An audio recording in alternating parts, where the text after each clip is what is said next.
Greetings.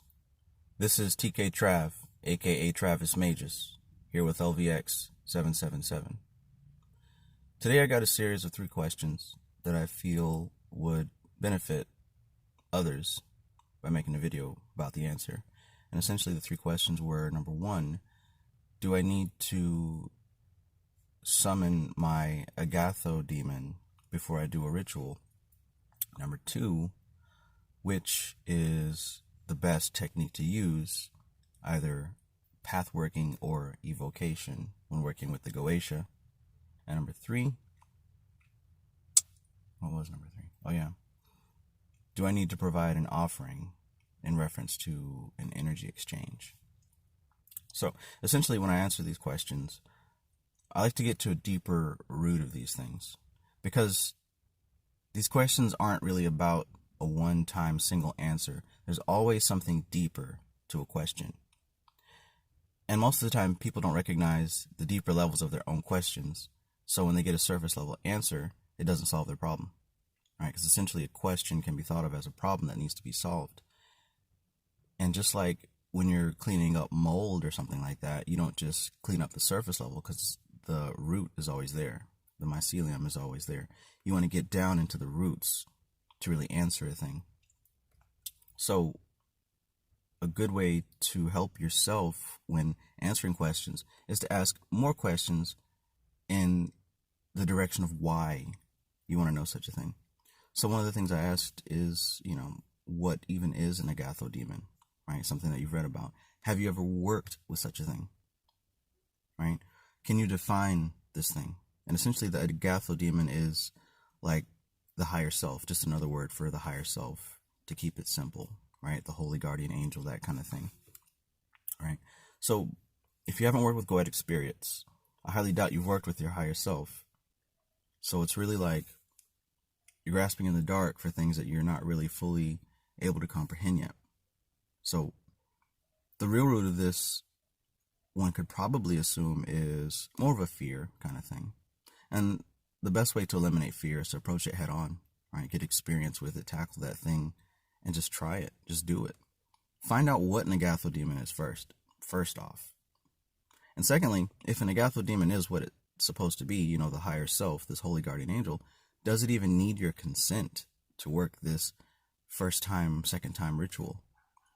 If it really is your higher self, maybe it's orchestrating this whole thing before you even figured it out, right? Because you're months, maybe years away from figuring it out. If this thing is a so-called higher self, a guardian angel, if you will, guardian spirit, it probably knows a lot more than you do about this thing.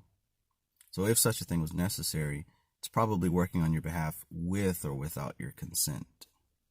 Because power is an illusion. Control is an illusion, right? Really the only thing that we have control over is the decisions that we make, the perspective that we choose, right? The type of thoughts that we choose to think. That is the only real control that we have. What type of thoughts are we going to choose to think? Everything else, it's really out of our hands when you really break it down. Especially if you don't have much of an understanding on a thing. So to answer the question, I asked him first define what the Agatho demon is, right? And if it really is what it says it is, maybe it's already working on your behalf. Maybe it doesn't need you to tell it to help it. And if you told it not to, would it even listen? Because if its function is to protect you, keep you safe, and help to escort you along your journey and your progress and your evolution, it's serving its function. There's nothing you can do about it. It's beyond your control. All right, second question, and this is probably my favorite from this person, and it was, which method works best for working with the Goetia? Either pathworking or full evocation ritual. And these type of questions, I answered, it's not one or the other is better. I can't tell you.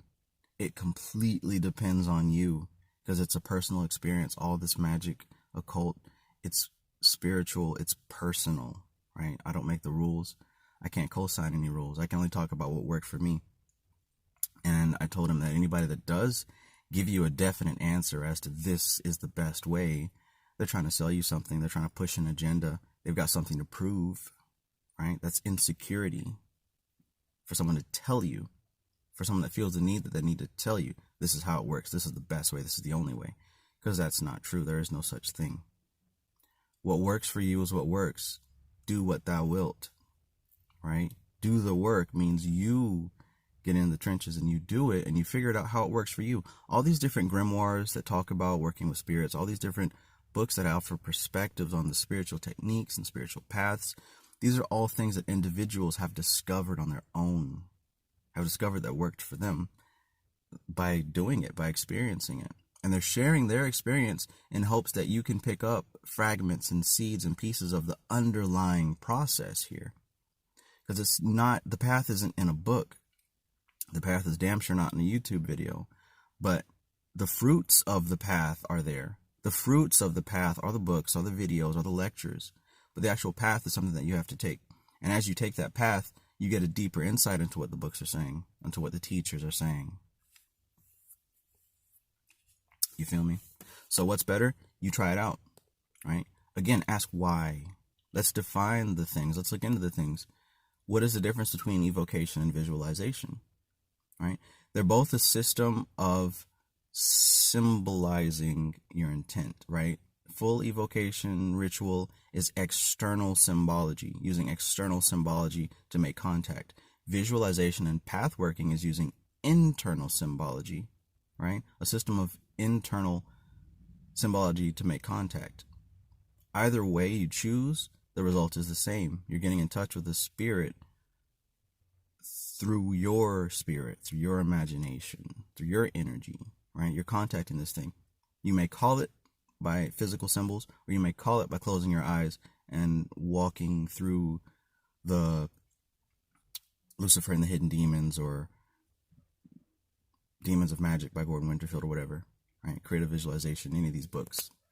At the end of the day, you choose which way works best for you. Visualization has always worked best for me. Pathworking has worked best for me because I've always been an artist, a creator, right? Ever since I was a little kid, I used to draw comics. I used to visualize the story. I used to see these people's lives in detail, and I'd draw them out and script them out and record what was in my head, right? So I'm used to living in my head and visualizing things and getting into the energy of a character and feeling these things, right? If you're an actor, you'll feel the same way about this method.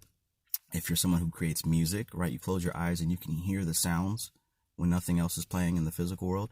When you're able to really tune into your internal senses like that, visualization might be the best pathway for you. Pathworking might be the best technique for you to make contact, right? Likewise, if you're somebody who is more technical, someone who is more A plus B plus C equals D, you're more logical, you might need to follow through with the physical aspects of ceremony, right? You might need to don yourself in the robes and light the colored candles and get all these different things on your altar and the stones and chant the words. You may need to do all those things to quiet your logical mind and gain access to your abstract mind, right? So it's different strokes for different folks. Just like some people need external validation and some people can rely on internal validation. So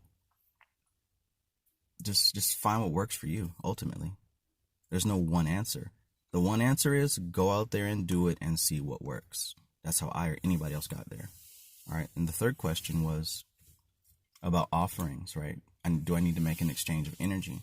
And again, I answered this question by prompting him to dig deeper, asking why. You know what I'm saying? What is a sacrifice? What is an offering, right?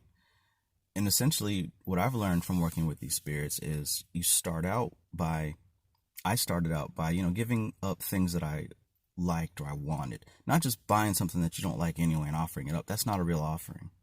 When you have, say, for example, something as small as a delicious plate of food, your favorite meal, right? A big steak and mashed potatoes or asparagus or whatever you like. And say you cut off a piece of that meat, you know what I'm saying, a healthy piece of it, and you give it as an offering to the spirits. You know you want to eat that. It hurts a little bit. It causes a little bit of friction, right? That friction is the offering. That friction is the sacrifice. You're giving something that you would rather keep. Just like when you have kids, you understand what sacrifice is about. When you have a dream or a goal and you're legit working to get it, you're sacrificing every day. You're sacrificing time. You're sacrificing energy, right? These are the things that really count as an offering, right? Sure, you can go to the store or online and order some things and burn incense and, you know, do the typical stuff, sure. But it's got to come from the heart. That's what it's all about. You know what I'm saying? If it's something that you don't mind parting with, that's not much of an offering. That's not much of a sacrifice. But if it's something that does cause a little bit of friction on the inside, that's what builds that connection. And the more you get into this, you know, certainly go through that process if you haven't. But the more you go through that process, you start to realize it's not the things that I'm giving. It's the energy behind the act of giving, right? And what you really learn is that it's more than just the things. What you're building is a history, right? You're building an energy, you're building a connection. And what you're learning is the real sacrifice is you. The real sacrifice is you. That's the real offering, you, yourself, your time, your energy, your effort on a consistent basis. This is where the power and the connection comes from. This is why a lot of people who just want to know how to summon a demon to get one little thing and leave it on the shelf, right? These people who just want to get the girl or get the money or get the car or get famous or whatever and just drop it.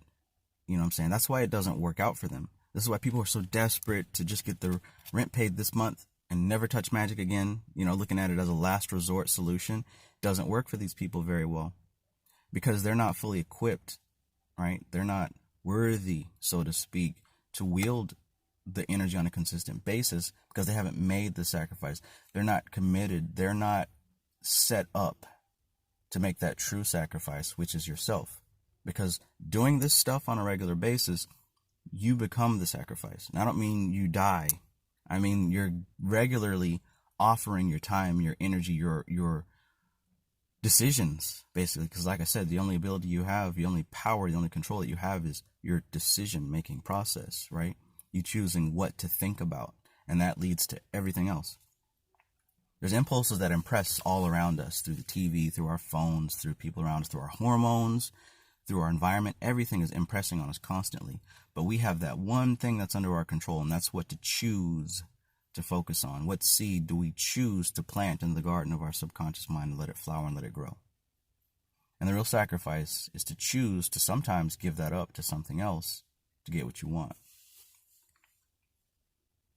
So I try to provide an answer to these type of questions that are beyond the surface level. I'm pretty sure I did that because it's even got me thinking about a few things. But yeah, as far as invoking your higher self before you work with rituals, you can if it makes you feel better, right? It's happening anyways. You don't have any control over that, right? It's beyond your understanding, the higher self. It exists beyond this corporeal, physical existence, right? Which method is better, pathworking or ceremonial ritual? It's up to you. Try them both and see. Different strokes for different folks. The key thing is to try it, though. Don't just take my word and don't go ask somebody else. Go do it. And number 3, do I need to give a sacrifice or offering? What kind of offering? Offer something that comes from the heart and something that may cause a little bit of friction, right? It doesn't have to be large. It doesn't have to be blood or an animal or some crazy shit that you see on TV. It doesn't have to be that. It's just a little something, right? A sacrifice to a certain spirit could be you giving $5 to the homeless man on the street, you know? Open your mind. There's so many different ways to go about this. Life is a constant communication with spirit. It's not just when you're in prayer or just when you're in ritual. It's all the time. And that's what you come to learn. It's a constant connection. So treat it as a constant connection. That's why I say it's a lifestyle. It's not just a one-time thing. When you're at work, when you're making love, when you're doing your taxes, you're in spiritual connection. When you're surfing the internet, when you're driving on the road, when you're watching your Disney Plus or whatever, you're in constant communication. And the more that you're aware of this, the more that you start to understand what's going on. So, great talking with you guys. This is TK Trav, aka Travis Magus, here with LVX777. I love you guys, and as always, peace.